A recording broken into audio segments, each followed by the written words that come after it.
Here in Songs from the Heart by Jude Matthew. Tony! Yes, Sarah. Ano bang Holy Week ay isa sa mga pagkakataon para magpasalamat sa mga blessings tulad ng mga kaibigang nagpapasaya sa atin. Ikaw, you always make me happy. At pamilyang patuloy na nagmamahal. Yes, ngayon naman Alan, na Miyerkules Santo, kasama natin ang isa sa mga nagpapasalamat sa pinakamagandang blessing na natanggap niya. At yan ay walang iba kundi ang kanyang ina. Narito po si Edith Nuncio at ang kanyang nanay Boret. Yan, Yun, si yun Edith. si Edith. At ito si nanay. Naku. Ayan. Edith, nag-request ka ng kanta dito sa Songs from the Heart. Why?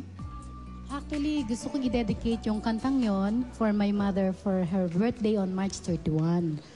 But nagpapasalamat ako dahil sa pagkakataong ito, ang nanay ko, at her age, inabot niya yung 76 years old. Kaya nagpapasalamat ako sa Diyos at buhay pa siya.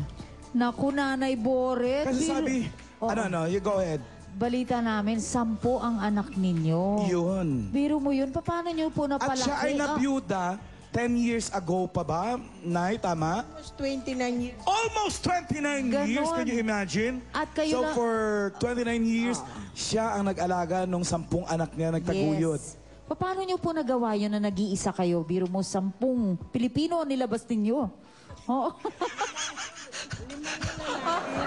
babae. Oo. Sa pamamagitan lang ng aking pagtitinda, karinderya. Ganon. Ang galing siguro magluto nito, no? Siguro. Pagluluto ng mga ulam. Hanggang sa ngayon, nagtitinda pa ako. Ganon. Eh, hindi nyo ba siya sinasabihang, Nay, magpahinga na kayo? Actually, ayaw niya. Nanghihina daw Bakit siya. po? Manghihina ako eh. Tsaka nakagawian na doon sa looban namin na hinahanap yung aking pagtitinda. Kaya kahit gusto kong tumigil, pagka hindi ako nagtinda, yung mga kapitbahay namin, ay si Aling Boret walang tindang ulam. Pero sa totoo lang ang pangalan ko, Gloria. Hindi Bakit naging Boret? Nung maliit daw ako, ang taba-taba ko. Kaya sabi, burit na burit.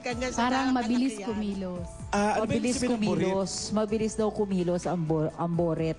Boret. 9 years old pa lang siya, katulong na siya ng lola niya sa pagtitinda ng gulay. Parang very active. Oo, hanggang ngayon na 76 ka na, Nay, ay ang galing mo pa rin magluto. Nasa food ka pa rin talaga. Kasama rin natin ngayon ang ilang anak, apo at kapitbahay ni Nanay Boret. At ito ngayong apo niya, si Brian. Brian, ano mensahe mo para kay Nanay Boret? Masasabi ko lang po kay Lola, pagbutihan niyo po yung pagtitinda pa, tsaka sana long live po. Para sa aming mga apo po, sana po galingan pa po namin para sa inyo. Ano? Alam mo, parang wala ko natindihan sa sinabi mo, bata ka. Pakiulit. Sana po tumagal po yung buhay ni Lola. Ayun. Nadinig niyo po, Nay Boret, ang gusto po ng mga apo niyo, tumagal pa po ang buhay niyo para sa kanilang mga apo naman. Kasi I'm sure, tapos na yung mga obligasyon niyo para sa mga anak mo. Sa apo naman daw. Sa mga apo naman ngayon, ang aking tinutulungan. Ayan. Apo din to. Ang dami mo tagihawat. Yun na talaga nasabi. Okay, ngayon naman Nanay, meron kaming regalo, munting special para sa'yo. Ayan, para gawin lalo special ang birthday po ninyo. Dahil ngayon ngang March Yes. 31, as in today yan. Ngayong Today. araw mismo na Boret pa lang March 31 eh. Happy birthday to you. Happy birthday to you. Happy birthday. Happy birthday.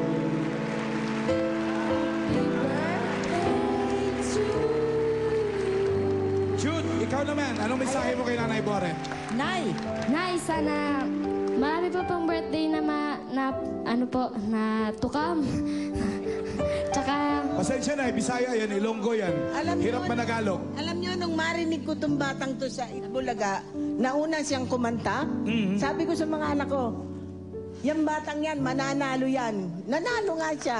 Kasi kami nagpapaligtas ng palabas ng Itbulaga. Lagi kaming araw-araw nanonood ng Itbulaga. Tignan mo, Jude, nung makita ka ni Nanay Boret, alam agad niya na mananalo ka. ayan. O Ano ba Nay, kay Nanay Boret? pag-blow po kayo kayo at kailangan umabot po kayo 106. Yan. Okay. Bakit 106 lang? Kung 76 siya ngayon, 152.